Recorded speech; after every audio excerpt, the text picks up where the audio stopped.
Hola, hola, soy el profesor Mario Torres y el día de hoy nos toca ver sobre la geografía, ¿cierto?, en América Latina en general.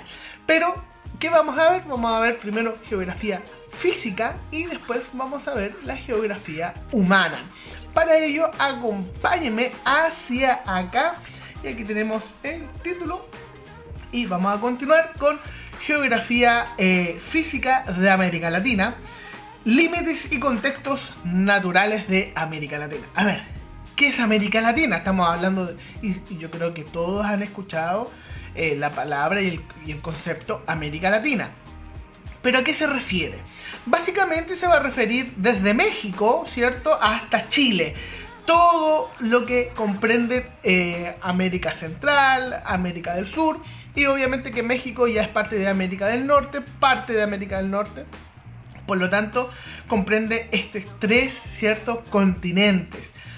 Uno parcialmente, como es América del Norte, porque solamente de ese continente o de esa parte del continente vamos a tener México, pero América Central, todos los países e islas que corresponden a América Central, también todos los países de Sudamérica. Entonces incluimos a países que se habla francés o un dialecto parecido al francés, como es en Haití y en otras partes también de Centroamérica, pero también incluimos a Brasil, que se habla portugués. ¿Por qué?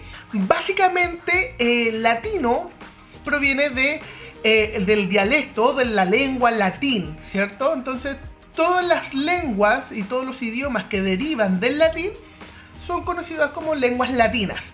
Por lo tanto, todos estos países provienen y son considerados parte de América Latina. Habiendo dicho esto, ya sabemos de dónde hasta dónde tenemos América Latina. Entonces vamos a ver algo del relieve. El relieve latinoamericano. ¿Cómo se formó el continente latinoamericano? ¿Cómo se formó todos los continentes en sí? Y aquí vamos a ver una imagen, ¿cierto?, que es Pangea. Pangea básicamente era un supercontinente en el cual estaba todos los continentes que ahora existen estaban metidos ahí. Era la única porción de tierra que existía en este planeta, el resto era agua. Y luego, a través de las placas tectónicas, se fue moviendo y separando. ¿Qué pasa acá? La Tierra es un organismo vivo, no es algo estático. La Tierra se mueve, la Tierra tiene diversas fronteras, ¿cierto?, subterráneas, que son básicamente las placas tectónicas. Hay distintas placas tectónicas que se están en constante movimiento, y esto hizo que se separaran, ¿cierto?, formando los continentes que ahora conocemos como África, América, ¿cierto?, Europa, Australia, Asia, etc. ¿Ya? Por lo tanto, vamos a tener que este gran continente existía hace 200 millones de años. No hace poquito, hace mucho, mucho tiempo. Y fue moviéndose con las placas tectónicas. Y ahora tenemos esta forma. Y quizás en 200 millones de años más vuelva a Pangea o se haga otro supercontinente, porque las placas se siguen moviendo. A ver, y en este del movimiento de placas vamos a tener algunas cosas, ¿cierto? Las placas se mueven y se chocan, y también hay un fenómeno de subducción. Hay placas que se meten debajo de otras, como lo podemos observar en esta imagen, ¿cierto? Esta, que básicamente es la placa oceánica, se mete bajo la placa continental. Y este movimiento va a generar terremotos, genera, ¿cierto?, erupciones volcánicas. Por lo tanto, estas erupciones y terremotos van modificando, moldeando y creando, ¿cierto?, el relieve.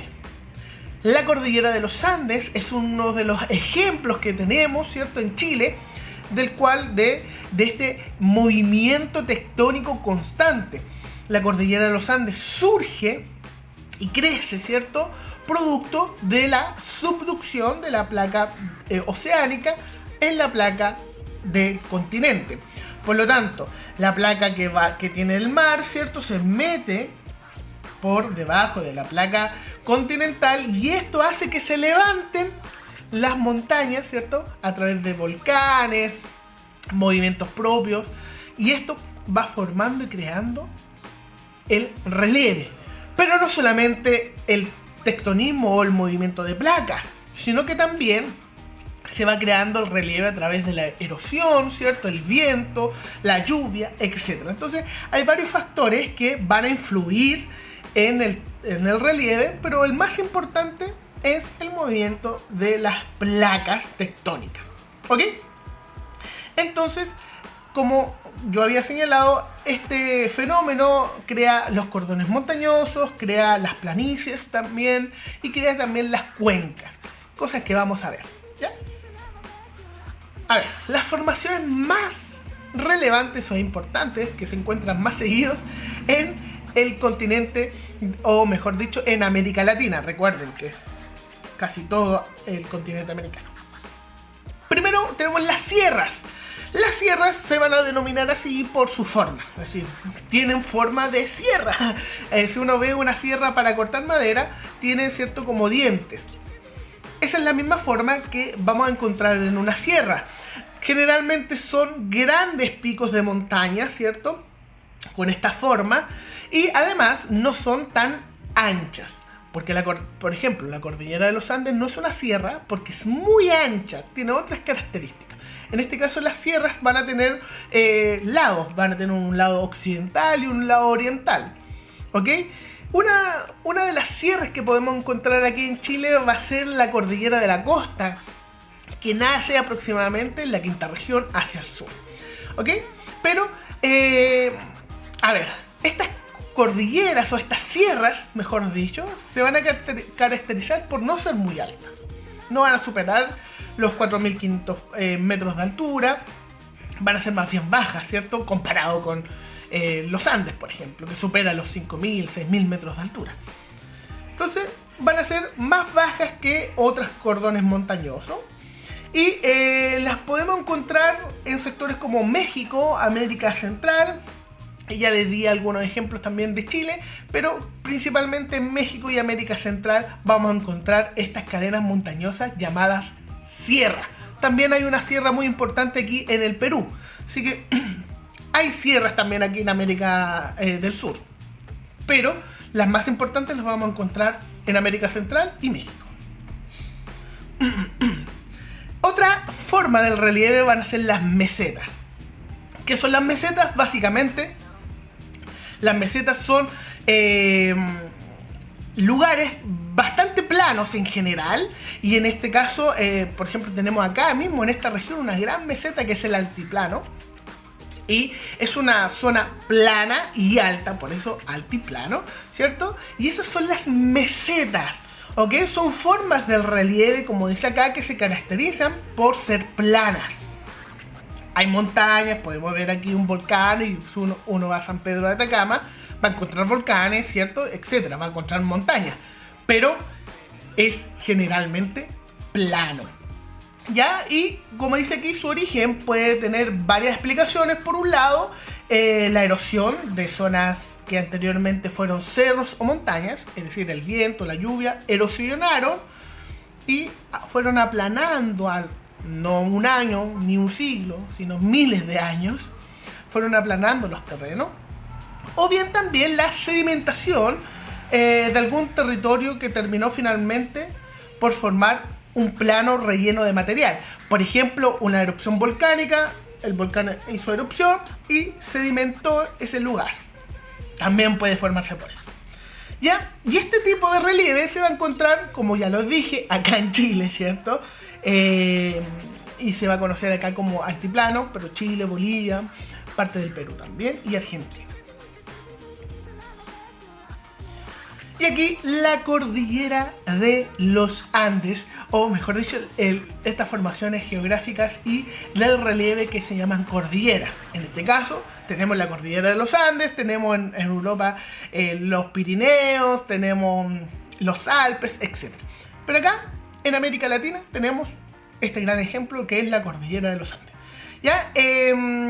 es una gran acumulación de montañas. No hay una. No es delgadita, es ancho, ¿cierto? Uno va en avión, se demora varios minutos en atravesar la cordillera de los Andes. ¿Ok? Que se produce por el plegamiento de la corteza, es decir, la corteza se pliega cuando uno tiene un mantel y lo va plegando, este mantel se va haciendo ondas, pasa lo mismo acá, ¿cierto? Entonces se pliega la corteza producto de el movimiento de placas, ya lo expliqué. Entonces esto va formando las montañas. Además, la cordillera de los Andes en especial tiene muchos volcanes. Está formado por volcanes. ¿Por qué? Porque justo América Latina, Chile, ¿cierto? Perú y bueno, hasta Estados Unidos, todo se encuentra en el cordón que se llama, o cinturón, mejor dicho, de fuego, en el cual son varios choques de placas que permiten la existencia de muchos volcanes y además de volcanes muchos terremotos. Por eso tenemos el terremoto de Valdivia como el más grande registrado en la historia de la humanidad. Pero también tenemos Japón. ¿Y por qué Japón y Valdivia tienen? Es porque están en el cinturón de fuego. Y este cinturón de fuego permite que la cordillera de los Andes crezca y obviamente esté llena de volcanes. ¿Ok? Entonces la actividad volcánica es bastante importante. Pero otra cosa, tenemos que señalar que la cordillera, ¿cierto? Se presenta con altas elevaciones. ¿Sí? Hay montañas no bajas, sino que montañas muy altas, sobre los 6.000 metros de altura. ¿Ok? Eso es. Y además, otra cosa. La cordillera va a cruzar todo el continente americano.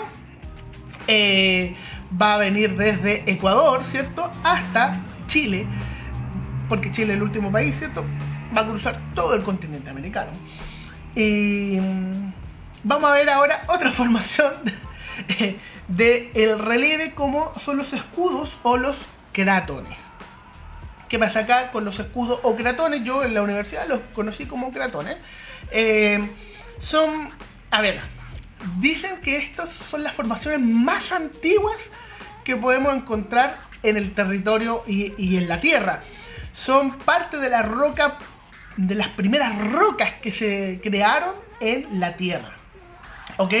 Y se caracterizan por ser grandes murallas de tierra que en la parte alta son planas.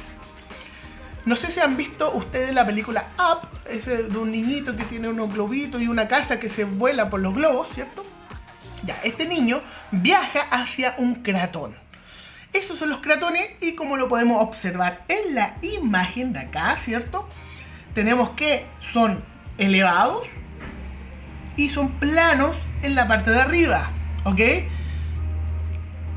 ¿Y a dónde se van a encontrar? Se van a encontrar en Brasil, Venezuela principalmente, ¿cierto? Pero también vamos a encontrar en Colombia, en la Guayana, que quedan, bueno, entre Brasil y Venezuela. Entonces está Guayana, está Surinam, la Guayana francesa, etc. Entonces, en estos lugares, por ejemplo, en las Guayanas francesas, van a recibir el nombre de escudo guayanés o macizo de las Guayanas. Pero son estos, ¿cierto? Son estas formaciones antiguas, una de las más antiguas. No es como la cordillera de los Andes que se fue elevando y elevando de a poco hasta alcanzar las alturas que tiene. Incluso se sigue elevando. No, en este caso no se sigue elevando. En este caso está así. Nació así y puede ser que miles de años siga así. Ya, ahora vamos a pasar a otro tema. Vamos a pasar a la hidrografía de América Latina. Cuando hablamos de hidrografía nos estamos refiriendo a los cursos de agua, en donde escurre el agua hacia un lugar. Aquí podemos ver un río, ¿cierto? Los ríos son parte, ¿cierto?, de la hidrografía de ciertos lugares, de Chile, Perú. Bueno, casi todos los países tienen ríos. Entonces, eso es la hidrografía. Ya se refiere a las características de las aguas dentro del planeta Tierra, básicamente. ¿Ya? Entonces vamos a hablar, en este caso, de lo que sucede aquí en América Latina. ¿Qué es una cuenca hidrográfica? A ver, la característica de las cuencas hidrográficas es que es donde pasa el río, se va a concentrar. No sé si ustedes han visto un río o han pasado cerca de un río. Generalmente tienen una forma, pueden tener forma de V, pueden tener forma de U, pero tienen una forma hacia abajo. ¿Por qué? Porque eso es una cuenca, es donde escurre el agua y generalmente hay espacio para que además aumente el caudal del agua que está escurriendo por ahí. En la imagen podemos ver una cuenca, ¿cierto? Que, miren, aquí se favorece este río, que es el principal, que viene del deshielo, se va a favorecer por las lluvias, ¿cierto? Y va a hacer una cuenca. Aquí hay dos montañas y al medio pasa el río. Esa es una cuenca hidrográfica, ¿ok? Entonces, dice así, presentándose un río que tiene un espacio delimitado. El río tiene un espacio delimitado fijamente ahí y generalmente se produce en la conjunción, ¿cierto?, de dos montañas, en unas quebradas que le llamamos en Chile. ¿Ya? Eso es una cuenca hidrográfica. Y vamos a ver algunas cuencas hidrográficas aquí en América Latina, por supuesto, y vamos a ver los ríos. Y el primer río y el más importante, no solamente de América Latina, sino que el río más importante del mundo, es el río Amazonas.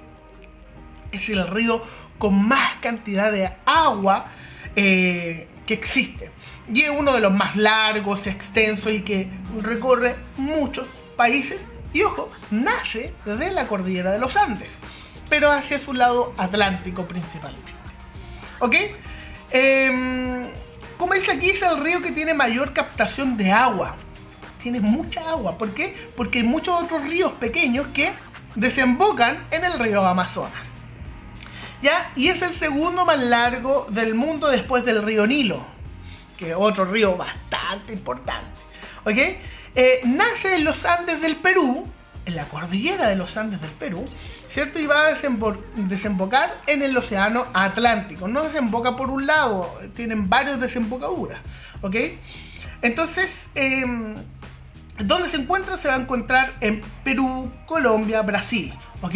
Son los países en los cuales se bañan con el río Amazonas, uno de los ríos más importantes del mundo, como ya los dije, ¿ok? Tiene fuentes de alimento, además de tener fuentes de agua, o ser la fuente principal de agua. Por lo tanto, es el motor de estas zonas.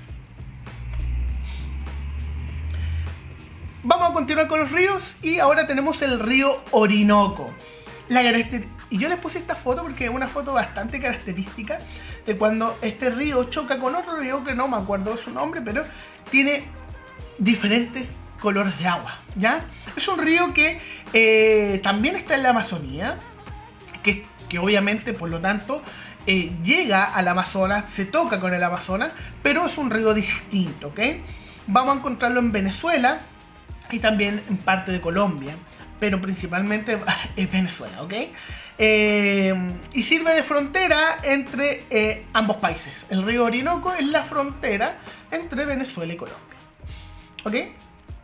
Además de ser una vía de comunicación importante para el desarrollo económico de la región, y este río va a desembocar en el océano Atlántico. También vamos a tener otro río bastante importante, esto es una imagen satelital de este río, que es el Río de la Plata. El Río de la Plata, que va a compartir, lo comparte Uruguay, Paraguay y Argentina, ¿ok? Un río, uno de los más anchos, si no el más ancho creo, de todo el mundo, porque de largo no es tanto, pero de anchura sí es enorme, ¿ya? Entonces es una anchura máxima, aquí sale el dato de 230 kilómetros de ancho. Es mucho, demasiado, ¿ok?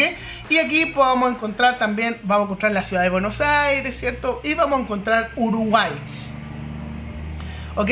Y este río también sirve como, es un río binacional, es decir, en la frontera entre Argentina y Uruguay.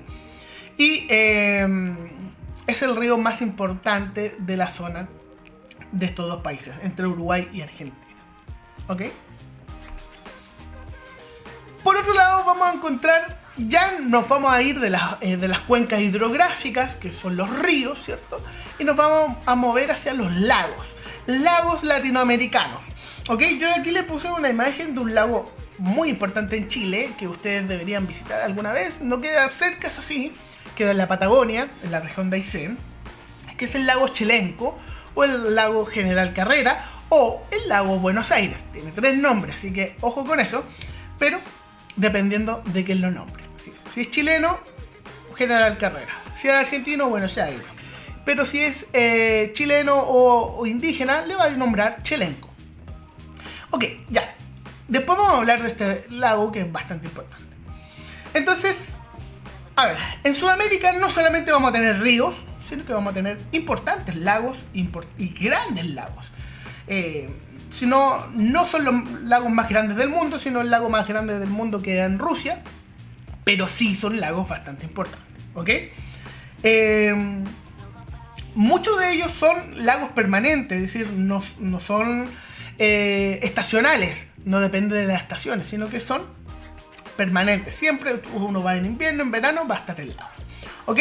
Y se hallan en las cumbres de la cordillera de los Andes y muchos metros sobre el nivel del mar. Entre los principales cabe destacar el Titicaca, ahí en Perú y Bolivia, ¿cierto? El lago Maracaibo en Venezuela, el Buenos Aires o General Carrera, como ya le había dicho, que queda entre Chile y Argentina, y obviamente el lago Nicaragua. Y ahora los vamos a ver, el Titicaca, perdón. ¿Ya? Se localiza en el altiplano peruano y boliviano. Tiene la particularidad de encontrarse a unos 3.800 y 3.900 metros sobre el nivel del mar. Está bastante alto, ¿ya? Ahora sí, es navegable y como podemos ver acá, los indígenas de la zona construían estas embarcaciones para navegar el lago Titicaca, ¿ok? Y tiene mucho potencial turístico. Las playas bolivianas son en este lago, hay playas, se puede bañar uno, etc. La vida del altiplano y la vida incluso de muchas civilizaciones de la zona eran en torno a este lago muy importante, que era también sagrado. ¿Ya? Este lago posee agua relativamente salada, porque se encuentra en muy altitud, ¿cierto? Fenómeno que se produce por el exceso de minerales en la zona andina en que se localiza. Si uno va aquí arriba a San Pedro, va a encontrar pequeñas lagunas, ¿cierto? Y estas lagunas son saladas. ¿Por qué? Porque se concentran los minerales de la tierra, y pasa lo mismo en el Titicaca. Lago Maracaibo, aquí hay una imagen de un puente espectacular que está en este lago. Es el lago más grande de América Central y Sur. Es decir, el lago más grande de América del Centro y Sur es el lago Maracaibo. Y se encuentra en Venezuela, como yo les había dicho. Su principal atractivo tiene que ver con la extracción de petróleo que se desarrolla en su cuenca. Se saca petróleo dentro de la cuenca, es decir, donde está contenido este lago. ¿Ok? Y por lo tanto, este lago da muchos recursos a Venezuela en el ámbito petrolífero. ¿Ya? Por otro lado, a pesar de la conexión directa que tiene con el mar Caribe, conserva completas las cualidades del agua dulce, propias de las fuentes hidrográficas de este tipo. ¿Qué pasa acá? A pesar de que se conecta con el mar, este lago mantiene el agua dulce. Impresionante.